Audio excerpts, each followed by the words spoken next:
Bom dia, a paz do Senhor a todos, sejam todos bem-vindos. Somos da Quarta Igreja Presbiteriana Renovada de Osasco, Família em Oração. Estamos aqui fazendo o estudo das cartas de Paulo, nós estamos estudando Efésios, estamos no capítulo 5. Antes da gente dar continuidade aqui, está dando início aos trabalhos, eu vou pedir para o Alê fazer uma oração para a gente. Alê, você pode orar para a gente estar iniciando aqui o estudo? Sim, claro.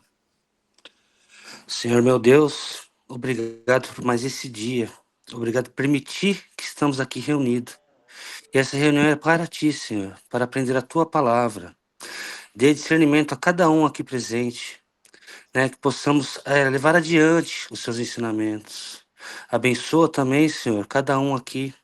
Abençoa o nosso dia para que podamos chegar hoje à noite ao culto, cara. É o culto que vai ser a ceia do Senhor. Agradeço por isso também, Senhor. E que seja feita a tua vontade sobre a vida de cada um aqui, Senhor. Em nome de Jesus, eu te agradeço. Amém. Amém, amém. Obrigado, Alê. Bom, então vou passando aqui. Nós estamos aqui estudando Efésios, que é a quinta carta aqui de Paulo, na sequência aqui da Bíblia. Nós estamos na fase de leitura. Paulo estava preso lá em Roma quando ele escreveu essa carta, depois da terceira viagem missionária dele, né, quando ele foi preso em Jerusalém e foi levado lá para Roma. Então ele estava lá preso quando ele escreveu essa carta para os Efésios. E essa carta ela tem 6 capítulos, nós estamos estudando o quinto, né? Na primeira parte, os 3 primeiros capítulos, Paulo nos ensinou, falou bastante do projeto de Deus, falou da graça de Deus, da nossa salvação, falou que a salvação é para todos, que não tinha mais agora diferença entre quem era judeu e quem era gentios, que a partir de Jesus, então, temos uma nova aliança. E ele também falou um pouco dele, como é que ele teve essa revelação, a revelação do mistério dessa salvação através do encontro com Jesus. Enfim, ele foi nos ensinando desse projeto de Deus e a partir do capítulo 4, ele já começa a falar como é que vai ser uma vida nova a partir daí, né? Então, a primeira coisa que ele já falou sobre a unidade, eu vou até reforçar um pouco sobre essa questão da unidade, da fé, por quê? Porque Paulo fala da nossa igreja, ele fala dessa unidade, que a gente precisa preservar essa unidade, né? A igreja em Cristo. Não estou falando da igreja como o templo, não. Falando na igreja como sendo todos os cristãos em Cristo, que fazem parte de um corpo, né? Onde o cabeça é Cristo, e cada um. E aí Paulo também fala que cada um tem uma vocação, cada um tem um chamado, cada um tem uma habilidade que foi Deus que deu, para que o todo seja completo, para que a gente tenha, né, esse todo. Então, quando ele fala muito dessa unidade e fala muito da nossa vocação, da nossa responsabilidade individual, né? Que a salvação ela é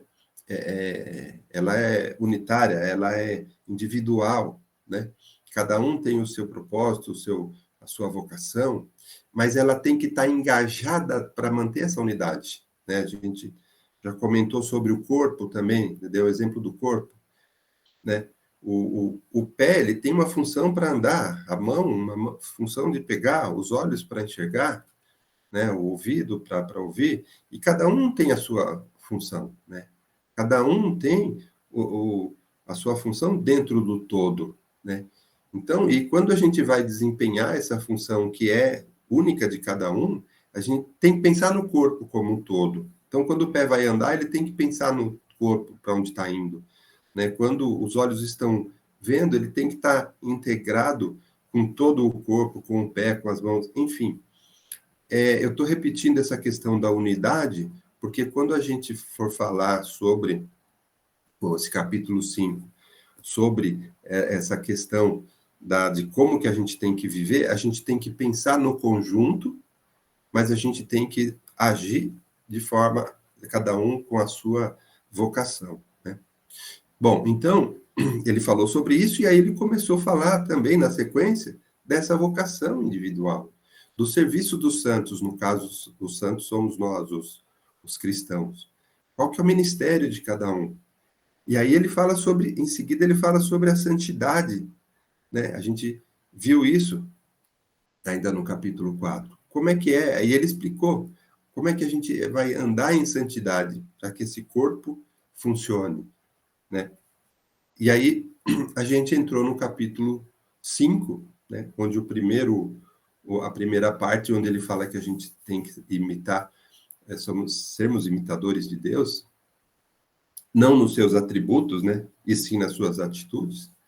Nos atributos é soberania, ter poder, esse poder todo de Deus, né? A onipotência, a onipresença, a onipotência.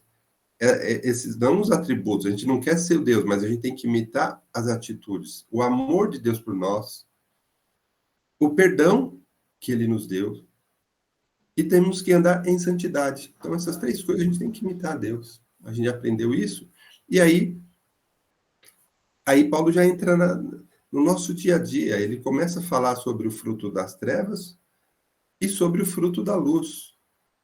Como que a gente tem que andar? Aí a gente já falou bastante sobre isso, e aí a gente terminou o capítulo 5, lá no versículo 21, quando a gente falou no domingo passado, sujeitai-vos uns aos outros, no temor de Cristo, lá no versículo 21. Nós terminamos aqui, e eu vou reforçar esse versículo 21, porque agora a gente vai entrar no próximo bloco, e esse bloco ele é emendado nesse versículo 21. As Bíblias, elas têm essa separação para facilitar a leitura, né, de bloquinhos. A gente, quando vai ler a Bíblia, a gente vê essa separação. Mas aqui é importante ver como o versículo 21 emenda no próximo bloco do 22 para frente. Então, a gente já falou sobre esse sujeitai-vos uns aos outros, e nós vamos retomar um pouco essa ação que Paulo nos ensina. Então, a gente viu que sujeitai-vos uns aos outros não é ser submisso, não é aceitar tudo, mas sim é respeitar, reconhecer o irmão, no temor a Cristo. Ele fala que no temor de Cristo, nas coisas de Cristo, a gente tem que reconhecer, a gente tem que respeitar, entender, saber qual é a vocação de cada um, oferecer o amor, não ter discórdia para que a gente possa ter a ação do Espírito Santo. Porque quando ele falou um pouco antes, enchei-vos do Espírito, ele também disse o que a gente precisa fazer para enchermos do Espírito. Ele disse que a gente precisa resolver o pecado, nos esvaziar do pecado, para que a gente possa ser cheio do Espírito Santo. E agora ele está ensinando a gente como ser cheio do Espírito Santo. E ele falou 4 coisas para a gente poder ser cheio do Espírito Santo.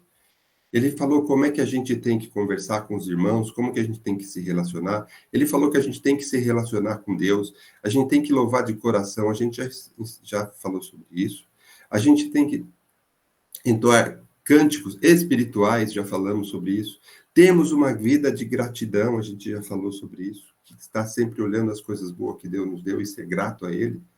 E por último ele falou sujeitando uns aos outros. E aí a gente falou sobre isso, e agora na sequência, ele vai continuar falando desse assunto. E ele vai pegar o exemplo do lar cristão, ele vai falar do marido e da mulher. Tá? Então, esse sujeitai-vos uns aos outros, a gente já falou sobre isso. O que significa isso? Ele é muito amplo.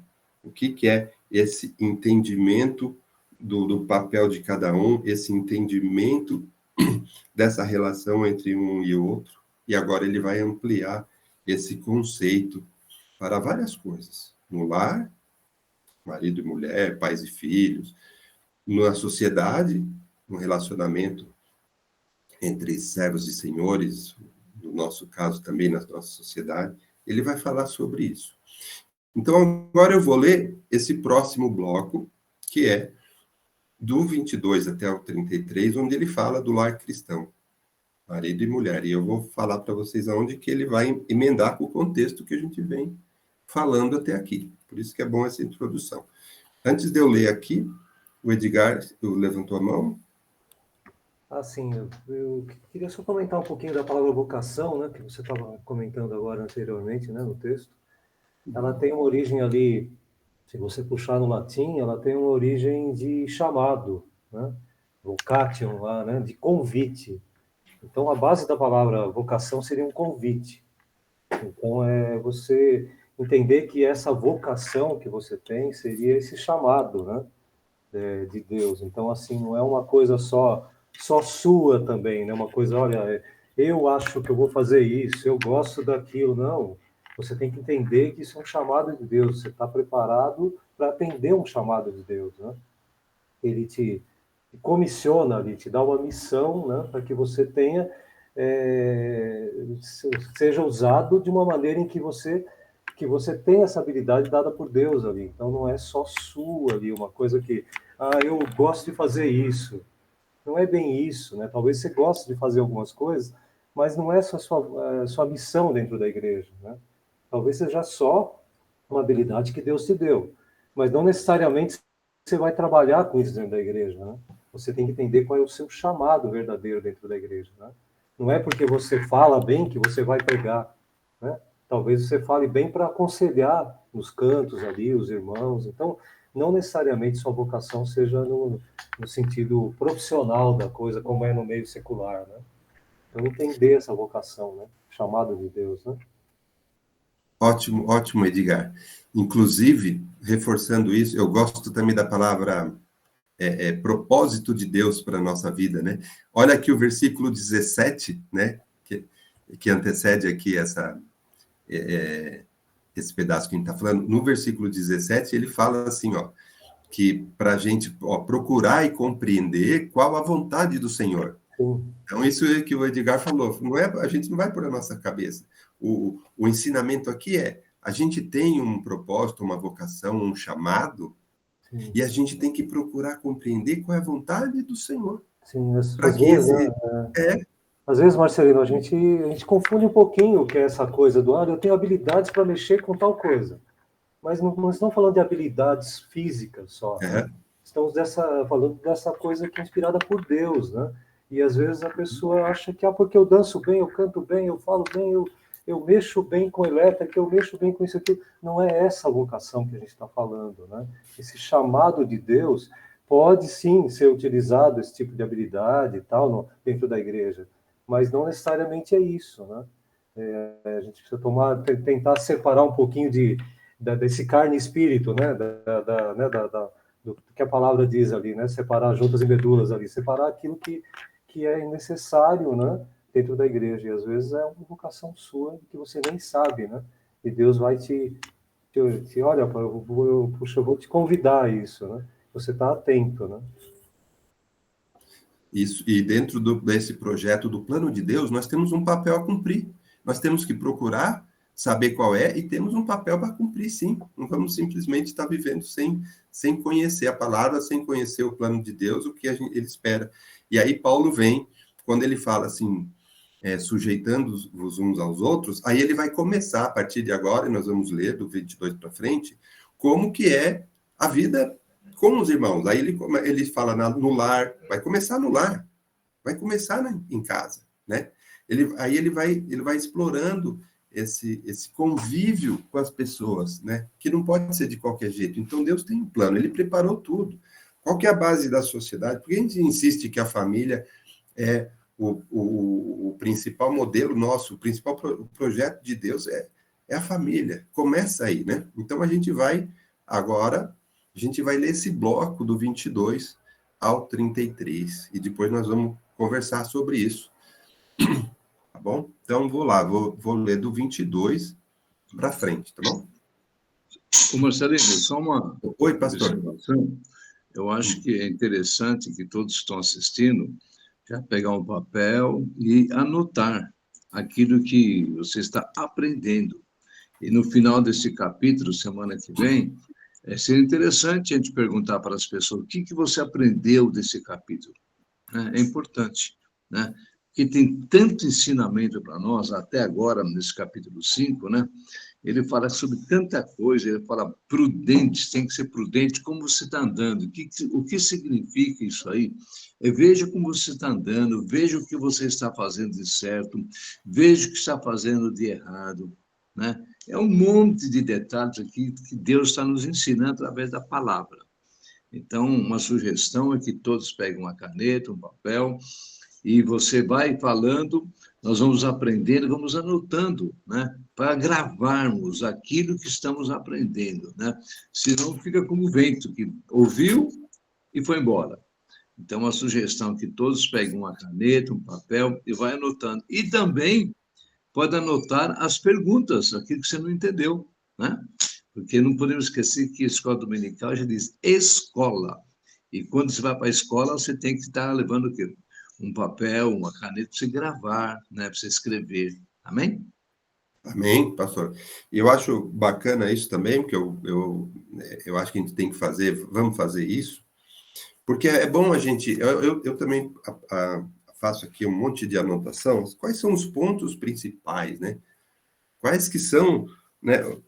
De qual que é o principal objetivo da carta? Essas coisas é importante para a gente, né? Quais são os pontos que mais mexeu com a gente? Eu fico anotando aqui. E aí, no final, a gente vamos conversar um pouco, né? Com as pessoas aqui. O que você aprendeu? Ah, eu achei importante aquela parte assim, assado. Achei bacana aquela outra. Tem uma que eu não entendi muito bem, a gente pode repetir, a gente pode falar. Mas é legal isso. E também para a gente ver como que as pessoas estão reagindo diante do que está sendo falado. Será que está bem entendido mesmo, né? Isso que o pastor falou é bacana. Então, vamos sim sempre fazer anotações para depois a gente bater papo e ver, testificar o aprendizado, né? Tá bom? Então, vamos ler aqui. Vamos ler do versículo 22 até o 33. Ah, e o bacana também é que você pode assistir quantas vezes você quiser o vídeo, viu? Para ir bem na prova, viu? Tá tudo gravado, pode assistir. Não. Então vamos lá. 22.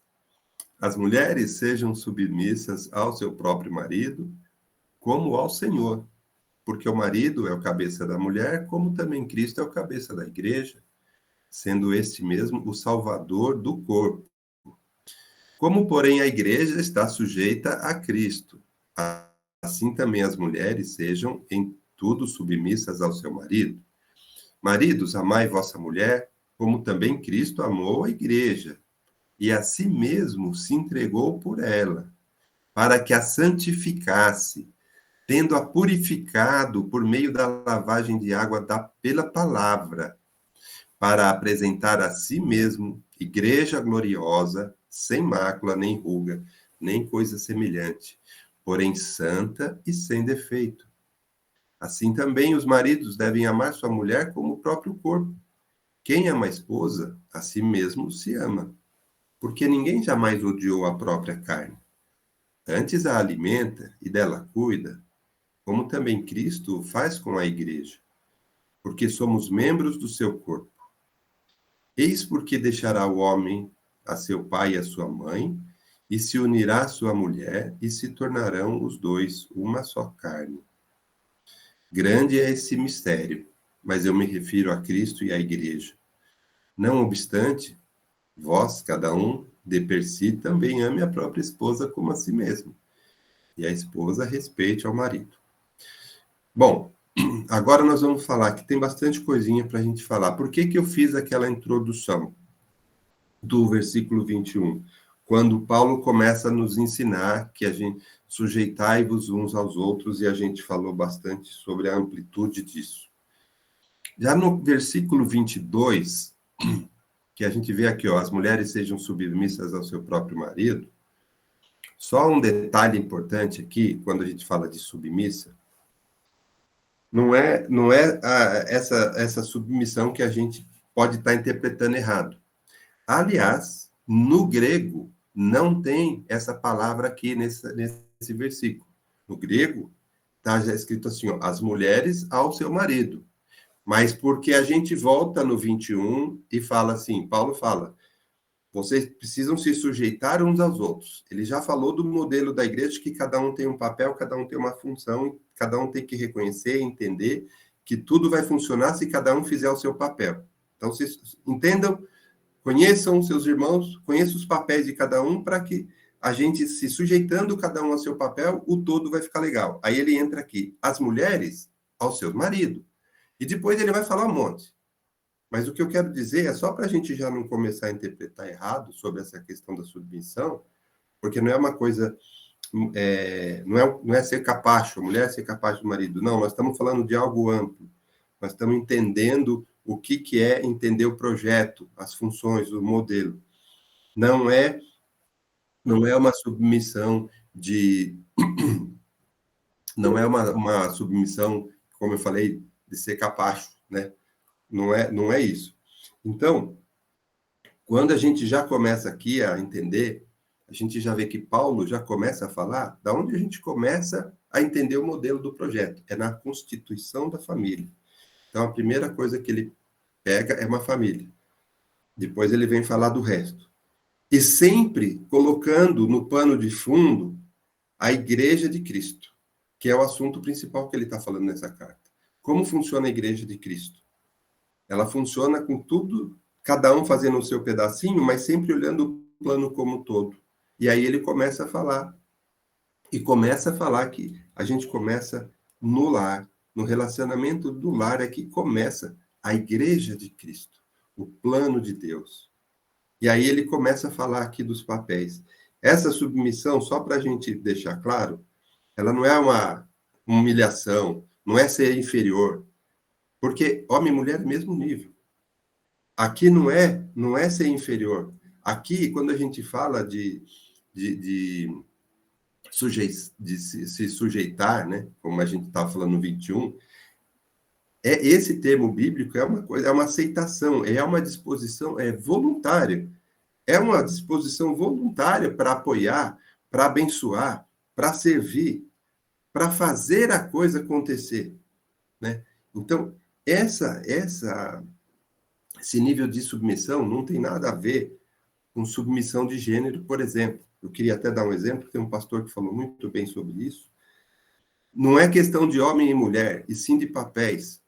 Ele até deu um exemplo que o homem ele é igual à mulher. Ele deu exemplo, por exemplo, assim, 2 filhos, um filho homem, um filho homem e uma filha mulher, e eles estão, vamos dizer que eles estão disputando lá, vão assistir a TV lá, cada um quer assistir um canal. Aí o pai vai dar preferência para um ou para outro. Não existe isso. Isso seria alguma coisa de gênero. Não, o homem é prioritário. Não é. Aqui nós não estamos falando de gênero. Aqui todas as pessoas são no mesmo nível. Todas as pessoas são iguais. Aqui nós temos que entender o plano e o papel de cada um dentro de uma sociedade, dentro do lar, dentro de qualquer lugar.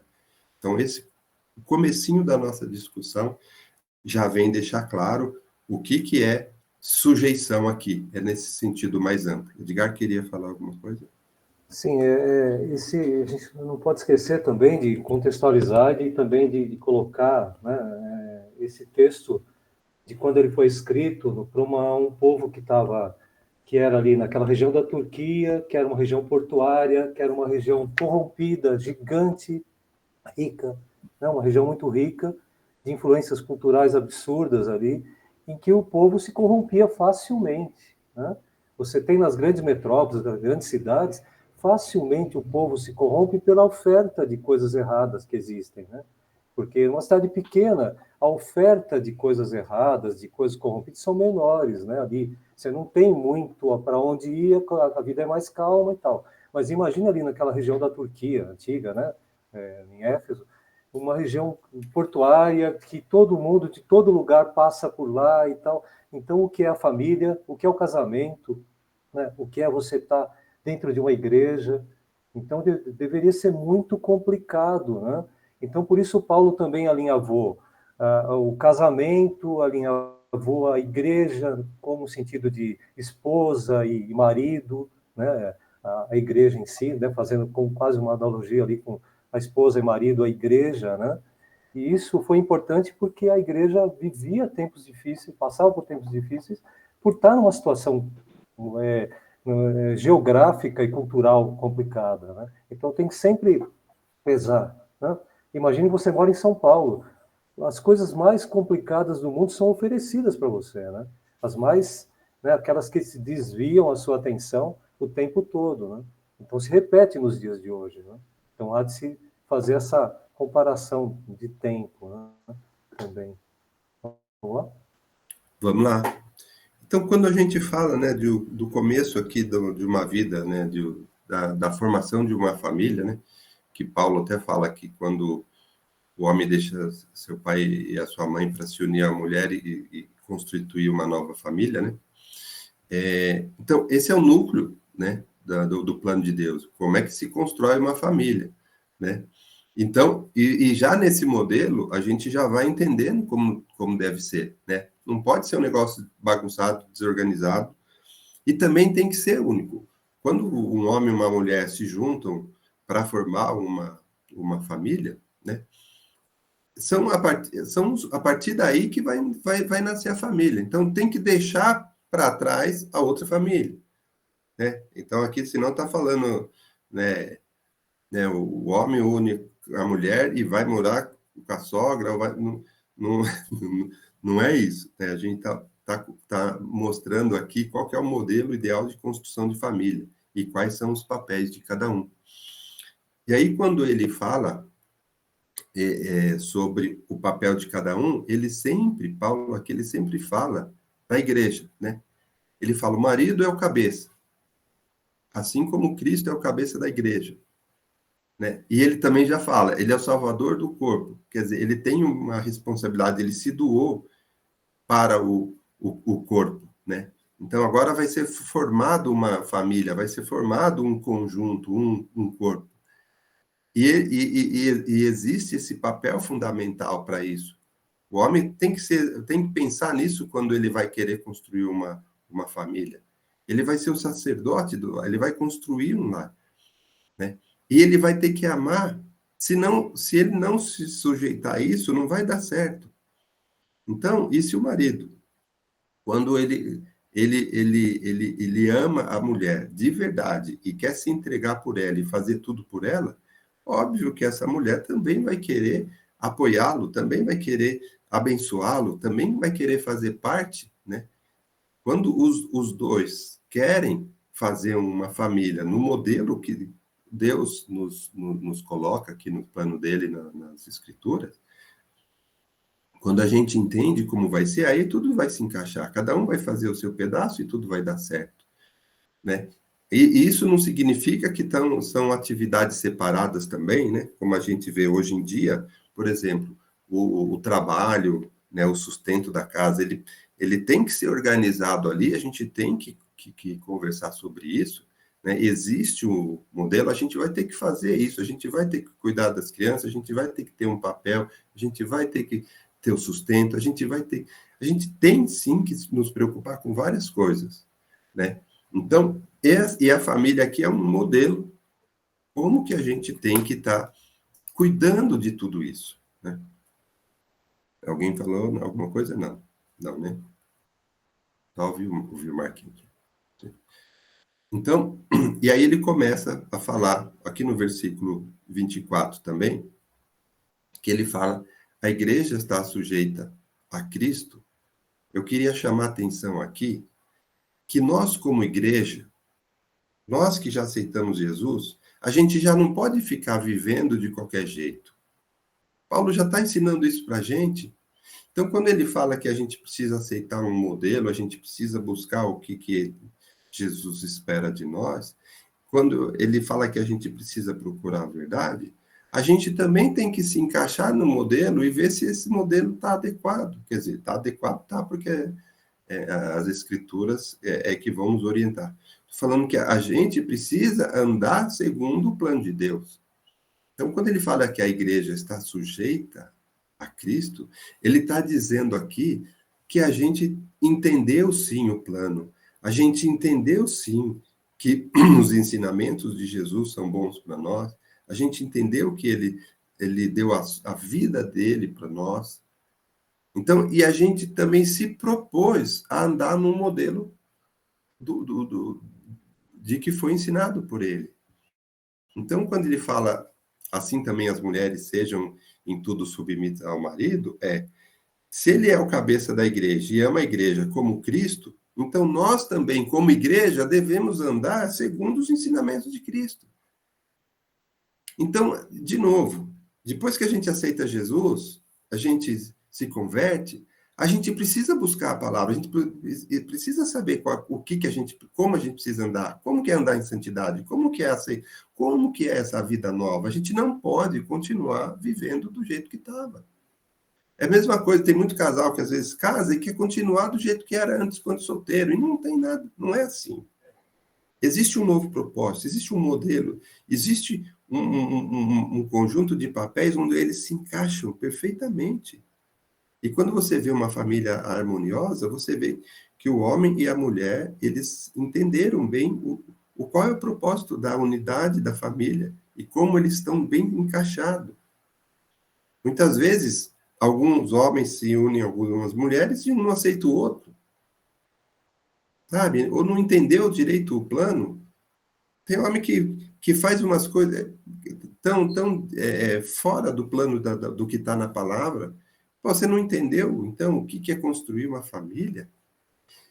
E aí, às vezes ele está errado também, às vezes a mulher também não quer se sujeitar. Não, esse modelo eu não quero também, e também não vai dar certo. Vai dar errado, né? Pastora Débora, levantou a mão. Sim.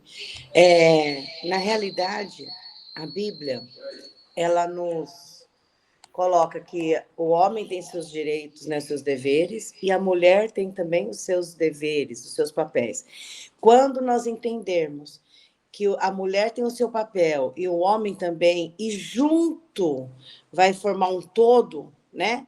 A gente vai ter um casamento feliz, próspero, abençoado. A questão é que o mundo aí fora quer que um tenha mais direito do que o outro, quer que, mas eu sou mulher, eu tenho direito a isso, eu não sou menos que o homem, eu não sou... E a Bíblia não fala nada disso. A Bíblia fala que o homem tem o seu papel e que a mulher tem o seu papel. Então, se você juntar esses dois papéis, nós vamos ter um casamento por um todo, abençoado por Deus. E então, nós temos que desmistificar que a submissão é aquela coisa de você ficar na escravidão, o homem manda tudo, a mulher tem que falar sim para tudo. Não é isso que a Bíblia está nos dizendo. É claro que o homem tem um papel importante, porque ele é o cabeça, né, do lar, ele é o sacerdote, ele tem que trazer a família em oração, tal. Mas quando nós entendermos que Jesus ele não é machista, não era machista, né, e que ele não queria desprezar a mulher, e nós entendermos que os dois têm papéis importantes, homem e mulher, têm papéis importantes, e que junto vão formar, vamos dizer que cada um tinha só 50%, e que junto vai formar o todo, né, vai fazer aquela coisa completa, nós vamos ser muito mais felizes.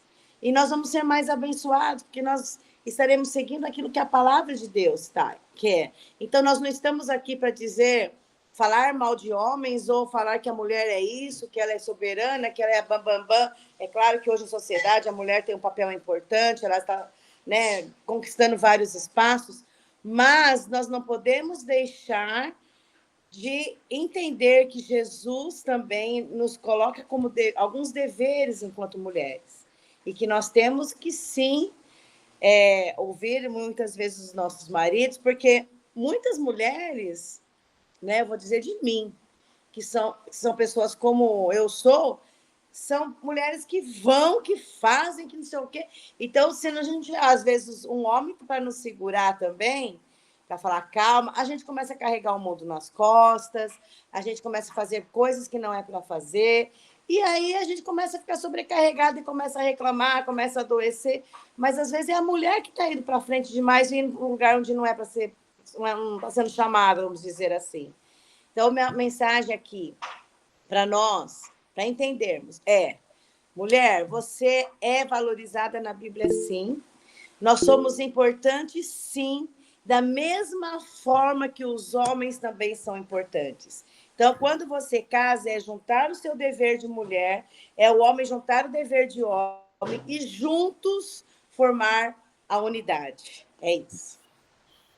Perfeito. Muito obrigado, pastora, porque por isso que eu falei da unidade, a gente tem que insistir na unidade, né? Porque nenhum é mais que o outro, né? O conjunto é a unidade, né? Isso foi muito legal. Edgar levantou a mão. Acho que o pastor também quem fala. Deixa Pastor eu também. Amém. Só uma palavra aqui, resumindo sobre o homem e a mulher. O homem tem seu espaço. A mulher não pode invadir o espaço do homem. A mulher tem seu espaço.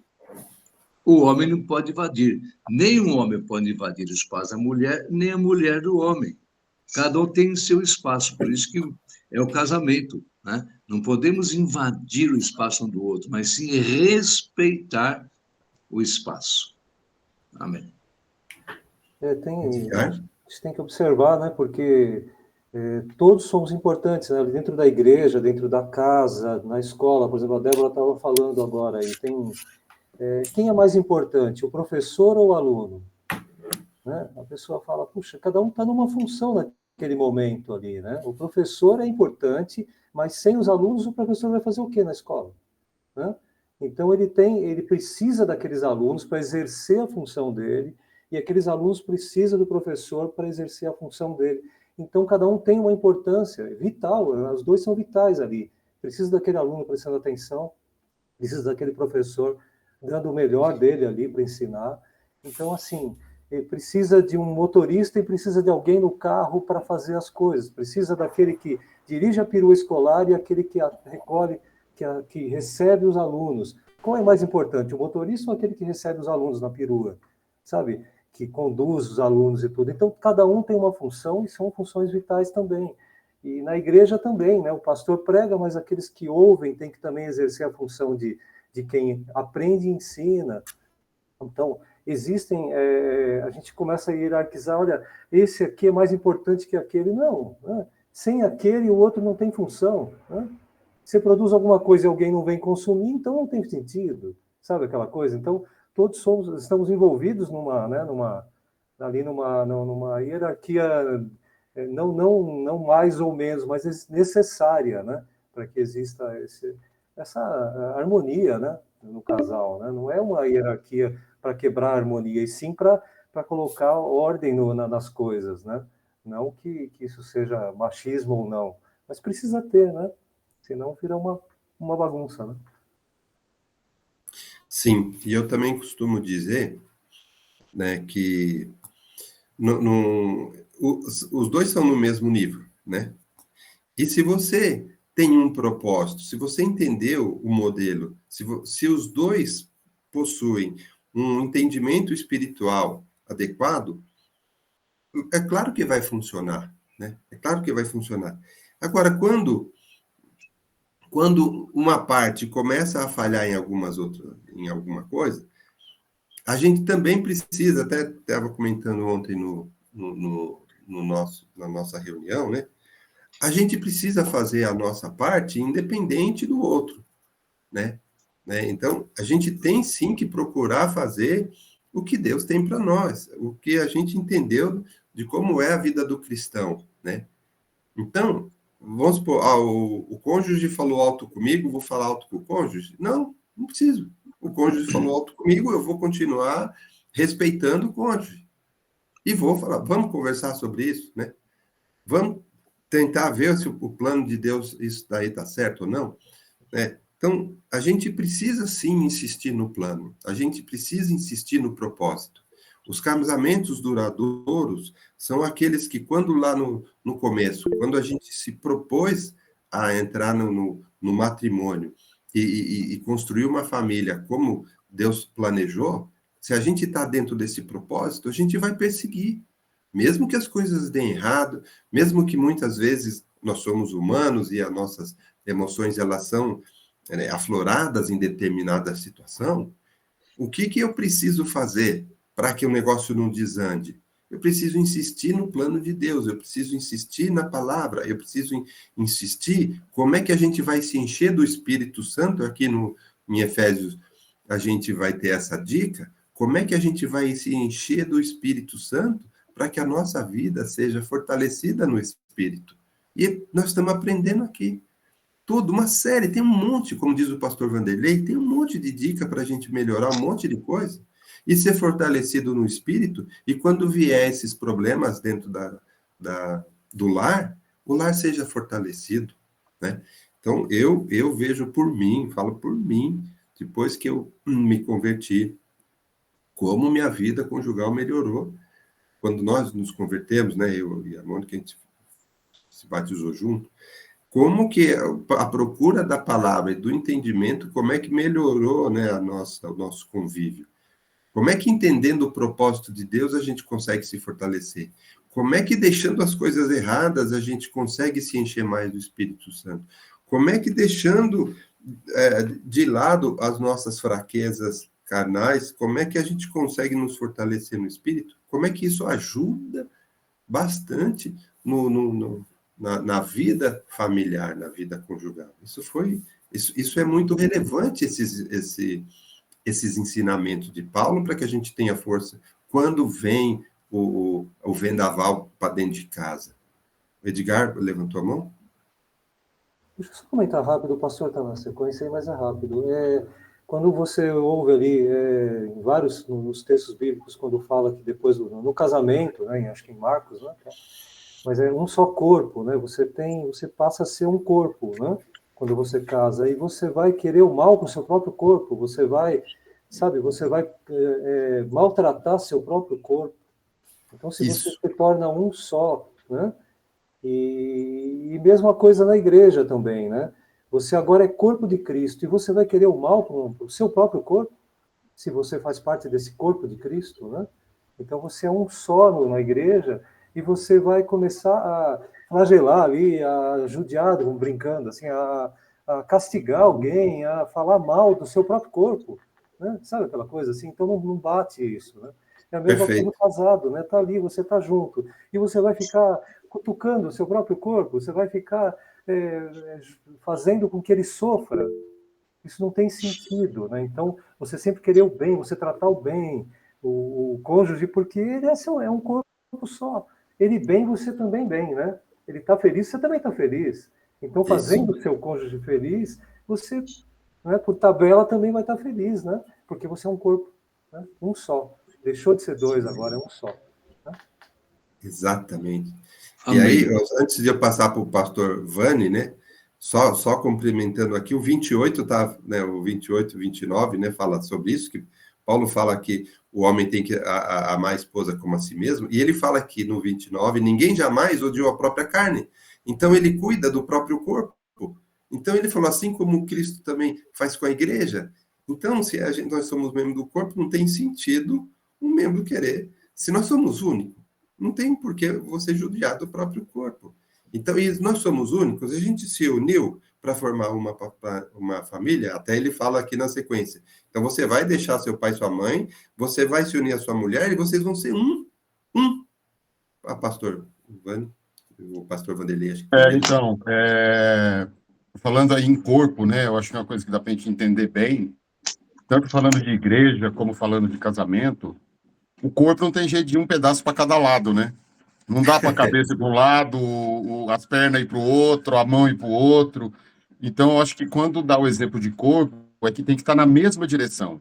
Tem que ter o mesmo ritmo, tem que estar com o mesmo sentido, o mesmo foco, tanto na igreja. Não tem como você estar na igreja, tipo assim, vamos dar um exemplo, o pastor está querendo fazer uma coisa, mas os membros querem fazer outra. Então, está deixando de ser corpo, porque está cada um indo para o lado. Veja bem, eu não estou falando que você tem que concordar com tudo que está sendo falado. Por isso que a gente busca o conhecimento, a gente busca entender a palavra.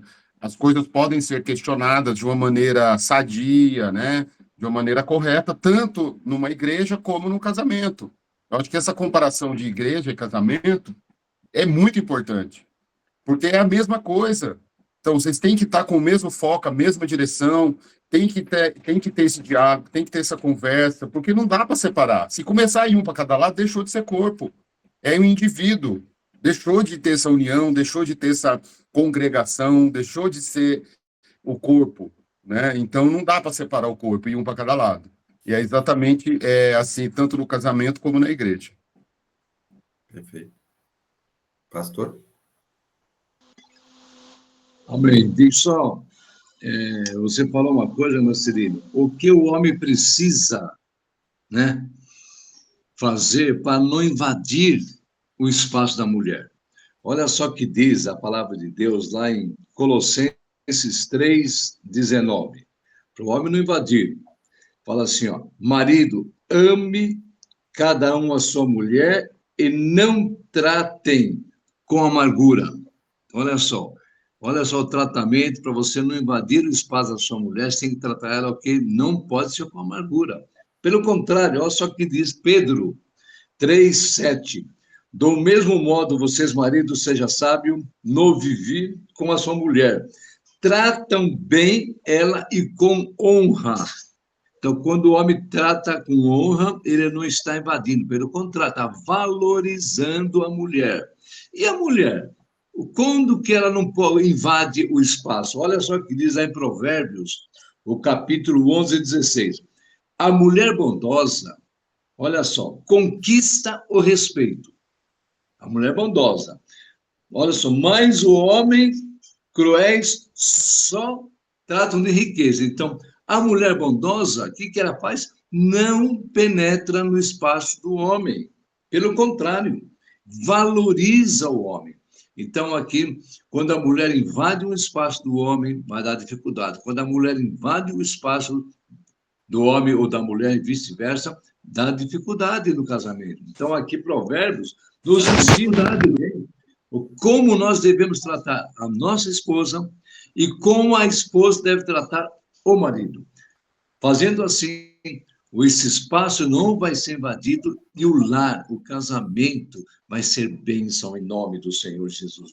Olha só o que diz também aqui em Provérbios 12:4. A mulher é um exemplo, olha só, é exemplo da coroa do marido. A mulher tem que ser a coroa do marido, valorizar o marido, né? A coisa mais linda que tem é quando uma mulher começa a valorizar o marido e o marido começa a valorizar a esposa. Então, fazendo assim, ninguém vai invadir o espaço um do outro. Amém? E depois nós vamos continuar semana que vem falando.